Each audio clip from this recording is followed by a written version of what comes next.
자, 오늘 우리 말씀을 보기 전에 사진을 하나 먼저 보겠습니다. 사진 하나 띄워주십시오. 저게 뭘 것 같습니까? 꽃이지요? 꽃인데 어디에 피어있는 꽃이냐면은 우리 사택 바로 맞은편에 아스팔트하고 시멘트 사이에 핀 꽃입니다. 제가 하루는 교회에서 사택으로 이렇게 아무 생각 없이 가는데 여기서 뭐가 하나 보이는 겁니다. 뭐지 하고 봤더니 저는 과자 봉지인 줄 알았습니다. 색깔이 있어서. 가만히 보니까 꽃이 예쁘게 피어 있는 겁니다. 저게 그 꽃이 필 자리가 아니지 않습니까? 아스팔트, 시멘트 틈 사이에. 그런데 꽃이 폈습니다. 왜 가능합니까? 생명이 있기 때문입니다. 생명이 있기 때문에. 와, 그렇구나. 생명이 있으면 어디에 있든 그 생명은 반드시 나타나게 되어져 있다. 복음이 있으면 복음이 나타난다. 하나님의 사랑이 있으면 어디에 있든 그 사랑은 나타난다. 내 안에 하나님을 믿는 믿음이 있으면 상황, 형편, 처지 관계없이 그 믿음은 반드시 나타난다. 아멘. 여러분들 생명이 여러분 심령 속에 심겨지기를 축복합니다. 어디에 있든 아무리 열악한 환경이라 하더라도 주께서 주신 생명이 여러분들의 삶을 통해서 힘있게 나타나서 아름다운 꽃을 피우기를 축복합니다. 자, 그러면요, 여러분들 이 생명이 내게 심겨지려면 어떻게 해야 될까요? 믿음이 내게 심겨지려면 어떻게 하면 될까요? 믿음은 어디서 난다고 했습니까? 듣습니다. 들음에서 나는 겁니다. 근데 듣는 거 아무거나 들으면 됩니까? 안 됩니까? 저 절에 가가지고 들으면 됩니까? 안 됩니까? 이단 사이비한테 가서 들으면 됩니까? 안 됩니까? 듣는 것은 예수 그리스도의 말씀입니다. 성경에 기록되어진 말씀입니다. 우리의 영혼을 살리는 유일한 들음은요, 하나님의 말씀밖에 없습니다. 그러면 우리가 어떻게 해야 됩니까? 하나님의 말씀을 들어야 되는데 듣는 종류도 여러 가지가 있습니다. 여러분들이 성경을 읽는 것, 그리고 예배를 통해서 하나님의 말씀을 강론을 듣는 것, 그리고 또 하나가 있습니다. 여러분들이 하나님의 말씀을 적는 것. 제가 생각을 해봤습니다. 나는 왜 늦게 예수를 믿었는데 다른 사람들보다 하나님 더 큰 은혜를 주셨지? 보니까 두 가지가 있더라고요. 하나는 저는 교회에 발을 딛는 그 순간, 믿음이 생기는 순간부터 예배 안 빠졌습니다. 일주일에 한 번씩 그렇게 안 드렸습니다. 할 수만 있으면 새벽기도, 수요예배, 금요기도에 누가 막 강요하지도 않았습니다. 그 교회 목사님이 예배 막 드려야 된다, 빠지면 안 된다, 잘 드려야 믿음 생겨, 이런 말 듣지도 않았습니다. 제 속에서 자꾸 예배 드리고 싶은 겁니다. 직장 생활하고 저녁 못 먹어도요, 배고파도요, 예배 시간 맞추려고, 수요예배 맞추려고요, 막 뛰어서 갑니다. 밥 안 먹고. 금요 기도에요, 누가 나오라 하지도 않았는데요, 막 갑니다. 물론 그게 하나님의 은혜겠죠. 내 속에 주의 은혜를 갈망하는 마음. 그리고 또 하나가 있었습니다. 누가 하라고 하지도 않았는데 제가 말씀을 참 많이 읽었던 것 같습니다. 성경 타자통독요, 누가 하라고 하지 않았는데 제 혼자 막 일독도 하고요. 그리고 누가 성경 써라 하지도 않았는데 공책 사다 가지고 성경을 막 기록했습니다. 제가 보니까 그 책만 해도 제가 전체를 하지 않아요. 권별로 적었기 때문에 전체는 아닌지 몰라도 상당한 분량을 제가 적었습니다. 그것을 통해서 제가 하나님의 말씀을 다른 사람들보다 짧은 시간에 많이 먹은 겁니다. 그 먹은 말씀이 제게 믿음이 되어졌고요. 그리고 저의 자양분이 되어졌고요. 저의 생명이 되어진 줄 믿습니다. 자, 그럼 제가 왜 이 말씀을 드릴까요? 여러분들에게 동일한 은혜를 잊기를 원하는 간절한 마음입니다. 여러분들 하나님의 말씀을 더 많이 들으시고 읽으시고 쓰셔서 나중 된 자지만 먼저 된 자의 은혜를 여러분들도 누리시기를 축복합니다. 아멘. 할렐루야. 자, 그러면 오늘 말씀 한번 보겠습니다. 와, 벌써 9계명입니다. 9계명. 9계명이 뭡니까? 내 이웃에 대하여 거짓 증거하지 말라. 자, 거짓말입니다. 거짓말과 그리고 거짓 증거입니다. 여러분도 혹시 남들의 거짓말 때문에 피해를 입으신 적 있으십니까? 아마 한두 번은 있으실 겁니다. 그리고 혹시 남이 그 거짓 증거한 것 때문에 막 억울한 일을 당하고 어쩌면 큰 상처가 되어져서 아직도 용서가 되어지지 않는 그런 일들도 있을 것입니다. 또 반대로 내가 살다 보니까 본의 아니게 거짓말을 하게 되어지고 그것 때문에 남들에게 또 피해를 준 적도 한두 번쯤은 있을 것입니다. 이 말의 위력, 우리 펜이 칼보다 더 강하다는 말이 있죠. 이건 무엇을 강조하는 겁니까? 무력보다도 이 말의 위력을 지금 얘기하고 있는 겁니다. 그리고 인터넷에 보면은 그 댓글 때문에 얼마나 많은 사람들이 마음 상해하며 그것 때문에 가슴 아파하며 그 악의적인 댓글 때문에 심지어는 목숨까지도 끊는 사람들이 있지요. 이 말이 정말 대단한 겁니다. 특별히 이 거짓말, 사실이 아닌 거. 그 악성 댓글 때문에 스스로 막 목숨까지 끊는 사람들은 왜 그렇게 합니까? 만약에 그 악성 댓글이 사실이라면요, 그렇게까지 하지 않을 겁니다. 거짓말인데 자신의 명예를, 자신의 인격을 모독하니까 참지 못해서 억울해서 그런 선택을 하는 경우가 대부분일 겁니다. 자, 그러면 교회 안에서도 한번 보겠습니다. 교회 안에서도 많은 분쟁이 일어나고 분란이 일어나고 갈등이 일어납니다. 대부분 뭘로 시작됩니까? 말이지요, 말. 내가 그 말을 했니 안 했니? 거짓말이니 아니니? 뭐 정인을 대봐라, 증거를 대봐라. 그리고 또 막 녹음까지 해가면서 증거를 들이대고. 제가 사역하면서 한 2번 정도 경험한 것 같습니다. 통화를 하는데 이상해. 뭐 할까요? 통화를 녹음해.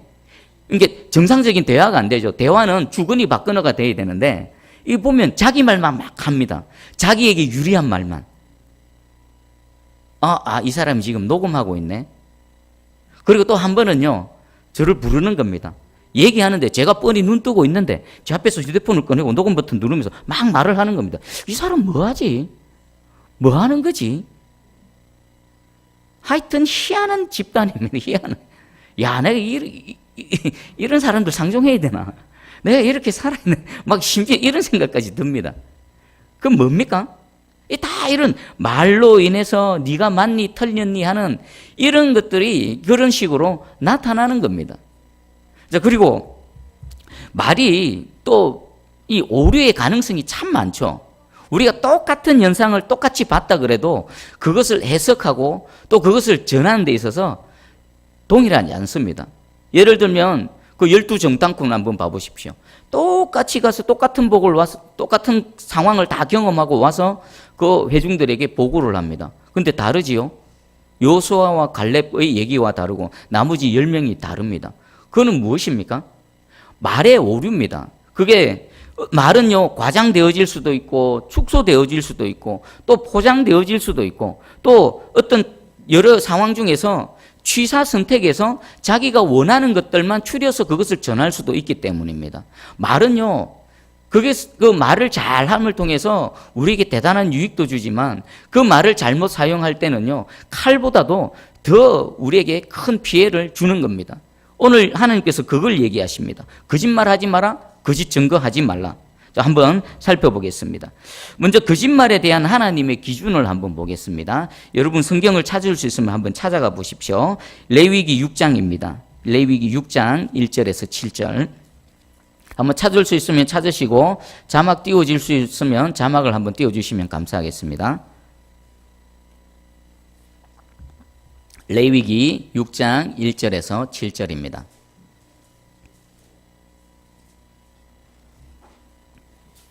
자, 그럼 찾으신 줄 알고 제가 읽어 드릴 테니까 여러분 눈으로 한번 따라와 보십시오.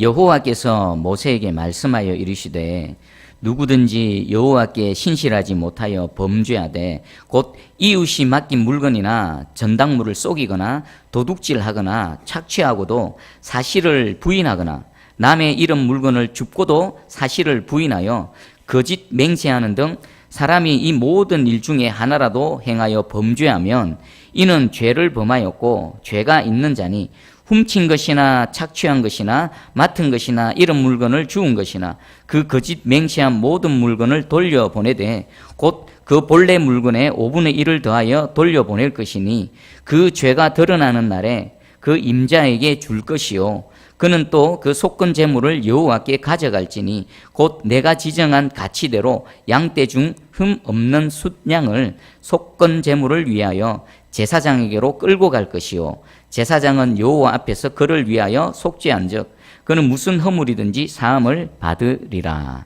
아멘. 자, 긴데 내용은 간단합니다.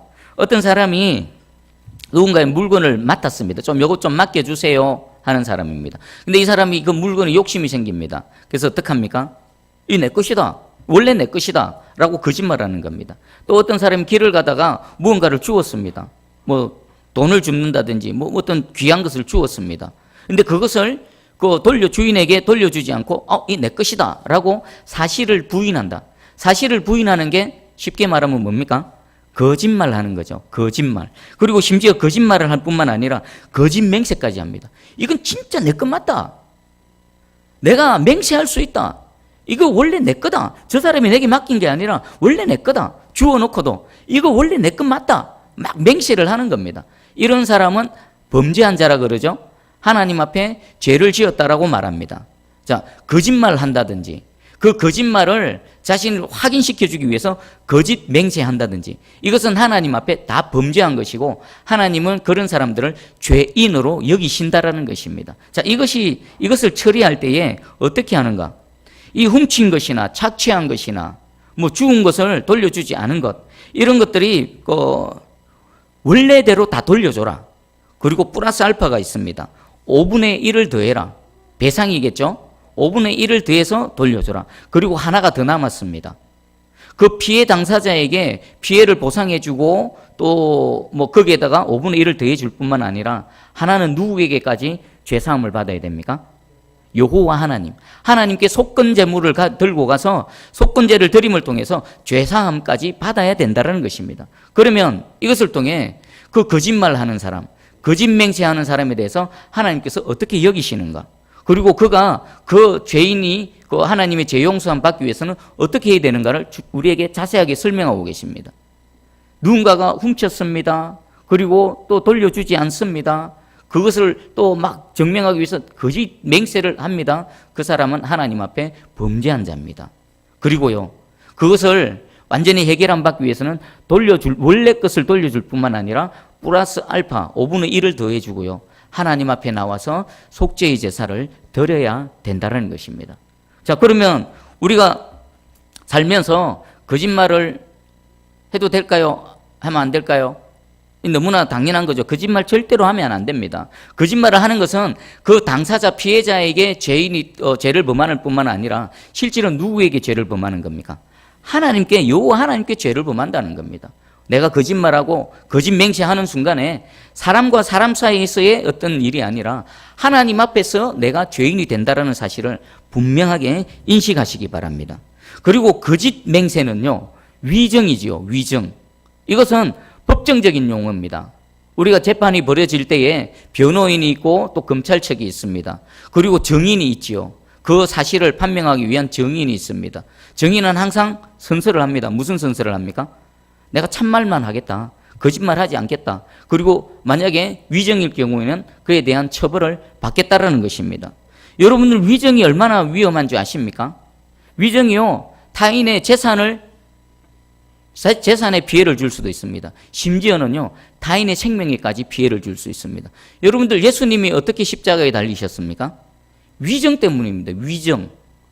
그 회당 앞에서 대제사장들, 그 예수님을 무고하는 자들의 그 위정 때문에 신성모독죄로, 그리고 또 빌라도 법정 앞에서 또 수많은 사람들이 예수님을 무고했습니다. 무고하게 위정했습니다. 그것 때문에 예수님 십자가에 달리셨고요. 스데반 집사는 또 왜 돌에 맞아 죽었습니까? 누군가가 위정을 했습니다. 저 사람이 신성모독을 했다. 내가 들어봤는데 모세의 율법을 모독했다. 그래서 돌에 맞아 죽었습니다.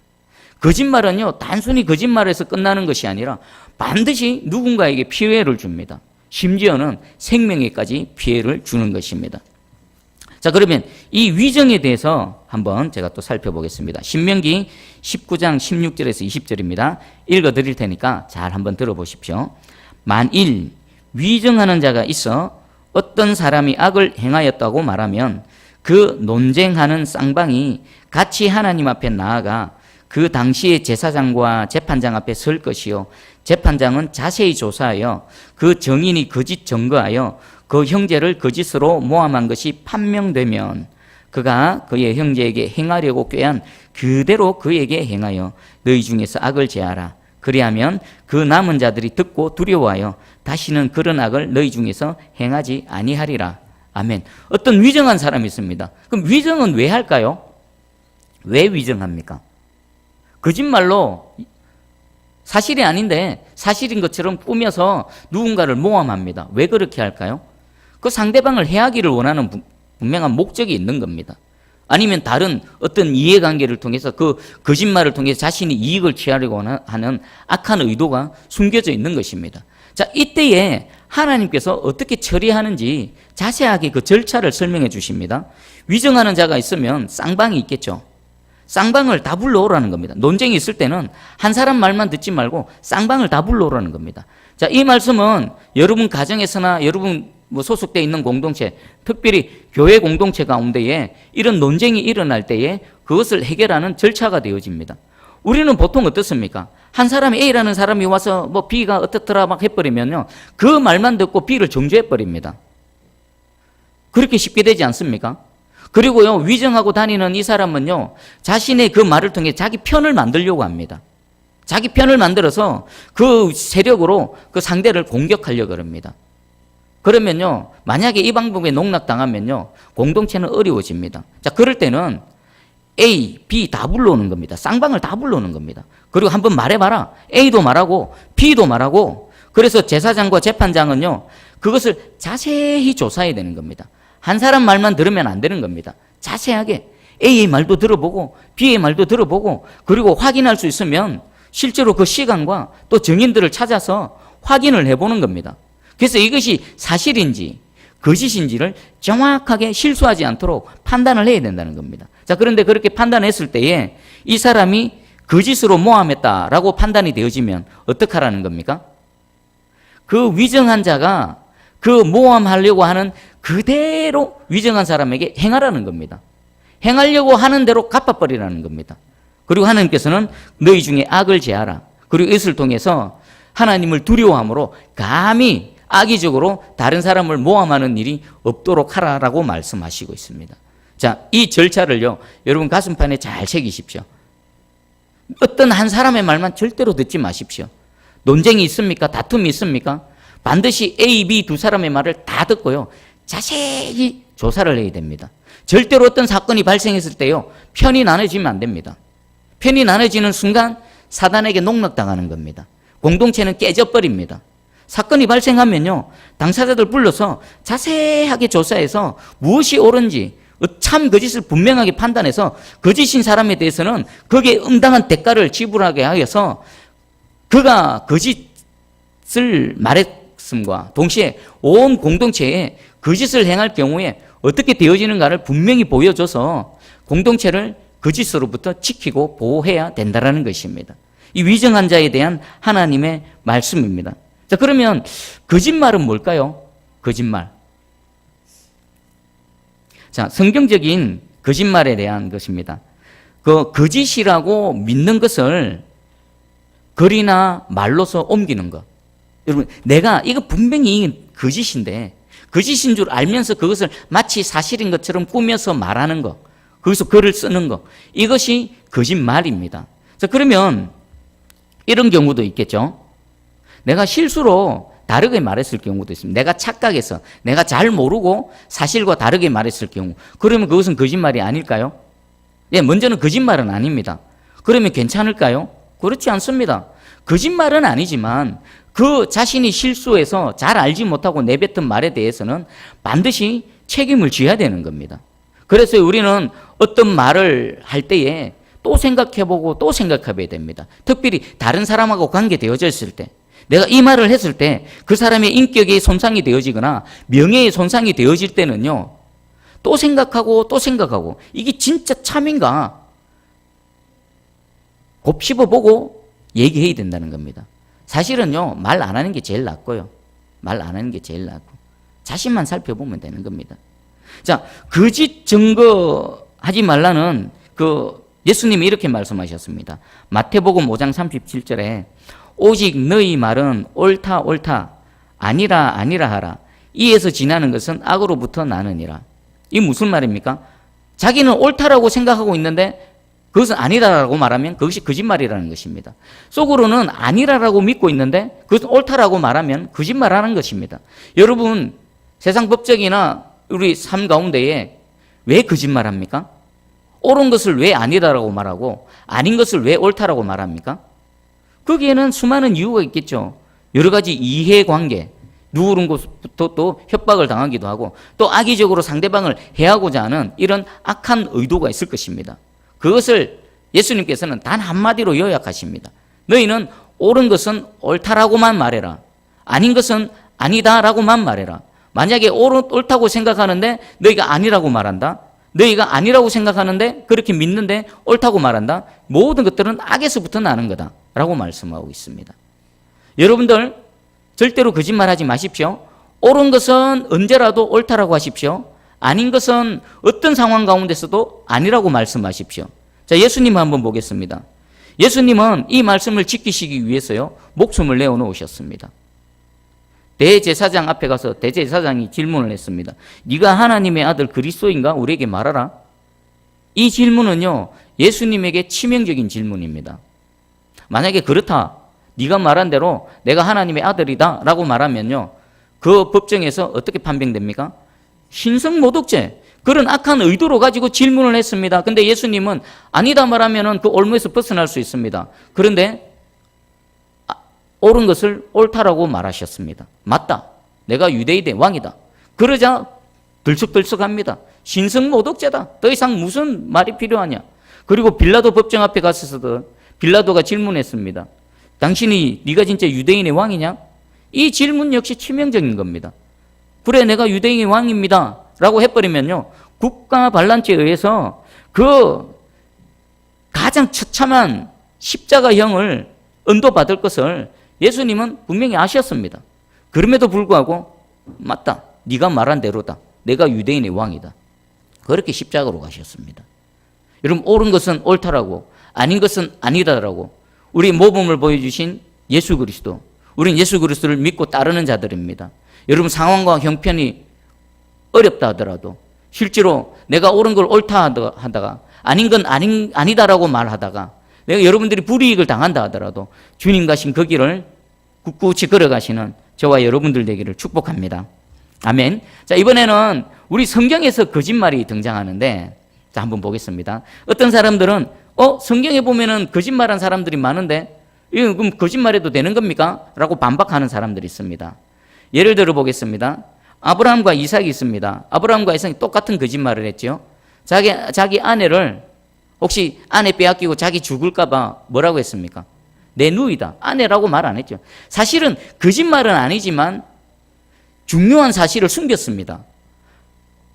그 아브라함의 경우 그 사라는 아내이기도 하면서 동시에 이복누이 동생입니다. 자, 그런데 그 아브라함은 의도적으로 숨김을 통해서 거짓말을 했습니다. 자, 그러면 여기에 대해서 우리가 어떻게 해석해야 될까요? 아브라함 믿음의 조상인데, 믿음의 조상도 거짓말을 했는데, 그리고 하나님께서는 그럼에도 불구하고 아브라함을 의롭다고 인정하시고 그렇게 우리 앞에 믿음의 조상으로 세워주셨다면 우리 거짓말해도 되지 않느냐? 거짓말해도 됩니까? 아닙니다. 그럼 아브라함과 이삭은 왜 거짓말을 했을까요? 하나님은 그들의 거짓말한 것에 대해서 책망하지는 않으셨지만 그들을 불쌍히 여기셨습니다. 거짓말을 인정해 주신 것이 아닙니다. 다만 그 목숨의 위협을 당하는 상황 가운데 그 위협을 어떻게 벗어나 보기 위해서 그렇게 거짓말한 그들을 불쌍히 여기시고 그들을 지키고 보호해 주셨지 그들의 거짓말을 옳다라고 인정하지는 않으셨습니다. 그럼 왜 그들은 거짓말을 합니까? 그들이 거짓말 안 했으면 아브라함이 사라가 내 아내입니다라고 참말을 했다라면 아브라함이 과연 죽었을까요?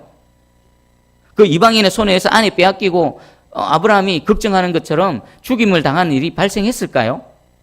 절대로 안 했습니다. 왜요? 하나님께서 아브라함과 함께 하시고 아브라함을 지키시고 보호하시기 때문입니다. 쓸데없는 거짓말을 한 겁니다. 하나님은 아브라함과 이삭의 그 거짓말을 드러내놓고 막 비판하거나 정죄하지는 않으셨지만 그것에 대해서 변호하시거나 옳다라고도 말씀하지 않으셨습니다. 다만 불쌍히 여기시고요, 그 상황을 역전시키셨을 뿐입니다. 그러면 이것을 통해 우리는 어떤 교훈을 얻어야 될까요? 하나님을 믿는 믿음으로 항상 옳은 것은 옳다, 아닌 것은 아니다라고 해야 된다는 것입니다. 여러분들이 이 믿음 없음 때문에 거짓말하는 아브라함과 이삭의 그 전철을 밟지 마시기를 축복합니다. 그리고 또 예가 있습니다. 여러분 출애굽기 1장에 보면은 히브리 산파가 있습니다. 히브리 산파. 바로 왕으로부터 어떤 명을 받았습니까? 히브리인들이 여아가 태어나면 살려두고 남자아이가 태어나면 어떡하랬습니까? 그 자리에서 죽여버려라. 그런데 이 산파들은 어떻게 했습니까? 바로의 왕을 명을 어겼습니다. 그리고 하는 말이 이렇습니다. 우리가 갔더니 히브리 여인들이 너무나 튼튼해서 우리가 도착하기도 전에 애를 벌써 숭풍숭풍 낳았더라 라고 말합니다. 자, 이 말은 사실일 수도 있고 거짓일 수도 있습니다.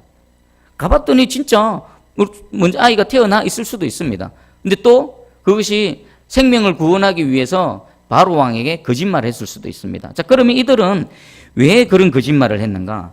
출애굽기 1장 17절입니다.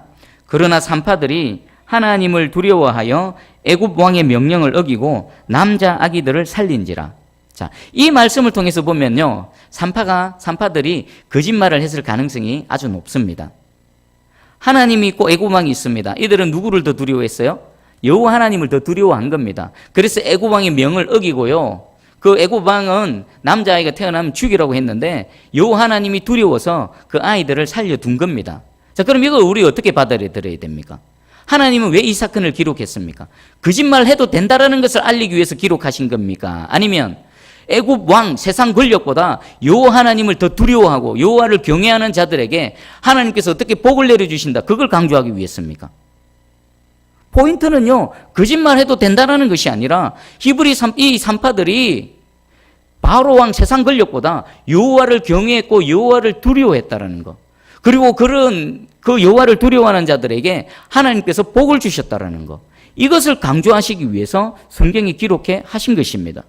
여러분들 쓸데없는 거, 엉뚱한 거 자꾸 트집 잡지 마시고요, 여러분들 하나님께서 왜 이것을 기록하셨는지, 내가 여호와를 더 경외해야 되겠구나, 내가 세상 어떤 권력보다 여호와 하나님을 더 두려워해야 되겠구나 결단하고 하나님 앞에 다시 믿음을 다잡는 여러분들 되기를 축복합니다.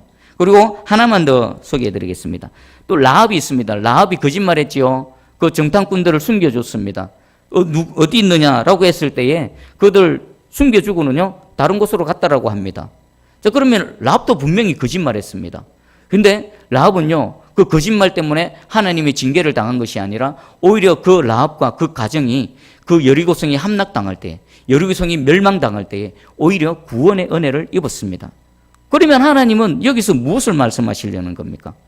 이방 여인인 라합, 그리고 정결하고 거룩하지도 않고 그거하고는 거리가 먼 창기인 라합, 아무리 그렇다 하더라도 그가 여호와 하나님을 믿는 믿음으로 피난처 되시는 예수 그리스도께로 피해 올 때에 그 믿음을 보시고 그 자격 없는 여인과 그 가정을 구원해 주시는 하나님의 구원, 라합의 믿음과 믿음 있는 자를 구원하시는 하나님의 구원을 보여주시기 위해서 그 라합의 사건을 기록하신 것이지, 라합이 거짓말했는데도 괜찮다, 이런 의도는 조금도 없습니다.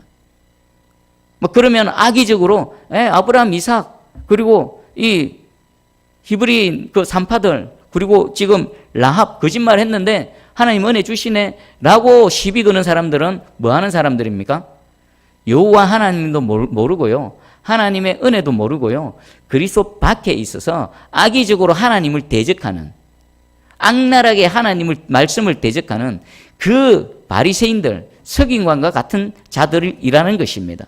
여러분들 오늘 이 하나님의 말씀 가운데에 여러분 내면을 돌아보시고요, 어떻게 하든지 옳은 것은 옳다, 아닌 것은 아니다 라고 내가 말하겠다, 예수님이 십자가에 목숨을 내어놓으시면서까지 그 모범을 보여주신 그 길을 따라가겠다 결단하시기를 축복합니다. 자, 그러면 이 구계병을 대하는 성도들의 태도, 우리가 왜 거짓말 하지 말아야 되는지에 대해서 몇 가지를 정리하면서 말씀을 마치겠습니다.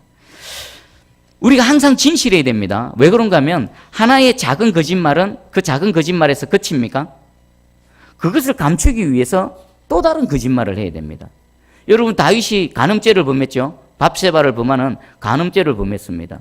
그것을 덮기 위해서 무슨 죄까지 지었습니까? 살인죄까지 지었습니다.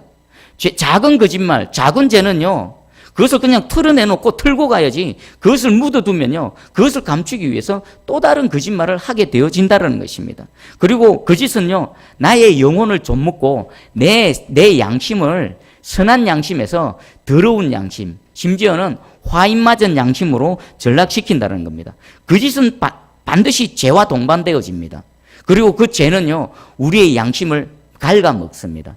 그리고 그 죄로 인해서 하나님으로부터 우리를 멀어지게 합니다. 그리고 세 번째입니다. 거짓은 우리의 개인을 망칠 뿐만 아니라 공동체마저 망칩니다.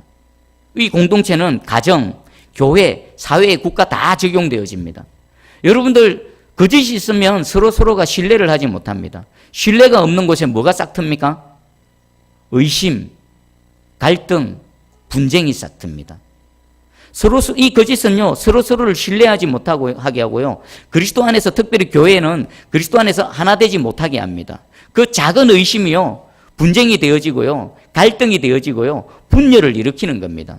거짓말은 그 거짓의 압이라 그러죠. 사단의 거짓의 압이라고 말합니다. 거짓말은 사단으로부터 오는 거고요, 그 거짓은 사단이 사용하는 강력한 도구로서 영혼을 망칠 뿐만 아니라 주님의 몸된 교회 공동체도 아주 분열을 일으키는데 아주 유용하게 쓰임받고 있는 아주 유용한 도구가 되어집니다. 그리고 우리는 항상 진실해야 될 뿐만 아니라 타인에 대해서도 거짓 증거하면 안 됩니다. 특별히 타인에 대해서 얘기할 때 여러분들 정말 조심하시기 바랍니다. 내가 그냥 한 마리 툭 던진 이 말이 그 영혼을 망칠 수도 있다. 그 영혼을 실족시킬 수도 있다. 지금 천국 문 앞에까지 왔는데 천국 문을 열고 들어가면 되는데 천국 문 앞에서 떠나가게 할 수도 있다라는 사실을 분명히 인식하시고요, 남에 대해서 얘기할 때는 더 조심하시고 더 조심하시기를 간절히 소망합니다. 그리고 하나님께서는 우리를 주님의 형상으로 창조하셨죠. 우리가 하나님의 형상으로 창조되어졌다는 것은요, 하나님 거짓이 있으십니까? 없으십니다. 항상 진실하시고요, 항상 참이신 하나님이십니다. 그 모양을 본떠서 내가 만들어졌고 창조되어졌다면 우리 안에는 거짓이 있으면 안 됩니다. 만약에 우리 안에 조그만의 거짓이 있다면요, 그것은 하나님으로부터 온 것이 아니라 사단으로부터 온 겁니다. 영적으로 깨어 있으셨어요. 그것들을 잘라내시고 또 뽑아내시고요, 하나님의 거룩하심처럼 저와 여러분들도 거룩해지기를 축복합니다. 그래서 서로가 신뢰하고 그리스도 안에서 사랑하며 성숙된 그런 또 사랑의 공동체 되어지기를 주님의 이름으로 축복합니다. 아멘. 기도하겠습니다.